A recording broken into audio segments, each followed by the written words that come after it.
এটা ছিল আমার বার্থডে। তো সকালে অ্যাটেন্ডেন্স শিট নিয়ে ক্লাসে যাচ্ছি, এমন সময় একটা স্টুডেন্ট আমাকে রিকোয়েস্ট করে যে এখন যাতে ক্লাসে না ঢুকি। তো আমি বাইরে ওয়েট করতে থাকি। দীর্ঘ প্রতীক্ষার অবসানের পর ক্লাসে ঢুকতে যাওয়ার মুহূর্তে এখানে আমাকে ভূত বানানো হলো। তারপর ক্লাসে ঢুকে আই অ্যাম তো অবাক। ক্লাস 4 এর বাচ্চারা এই ডেকোরেশন করেছে ভাবতেই পারছি না। তারপর ক্যান্ডেলস জ্বালানো হয়, কেক কেটে সমস্ত স্টুডেন্টদেরকে খাইয়ে দিই। ওরাও আমাকে খাইয়ে দেয়।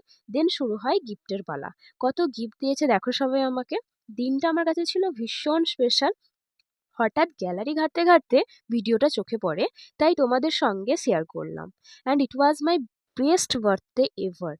তারপর অবশিষ্ট কেক সব স্টুডেন্টদেরকে দিই, দেন ম্যামদেরকে দিতে যাই এবং আমাদের প্রিন্সিপাল স্যারকে দিই। আর এদের কাণ্ড দেখো, ক্লাসে গিয়ে গিফটগুলো আনবক্সিং করি, সব গিফটগুলোই ছিল অসম।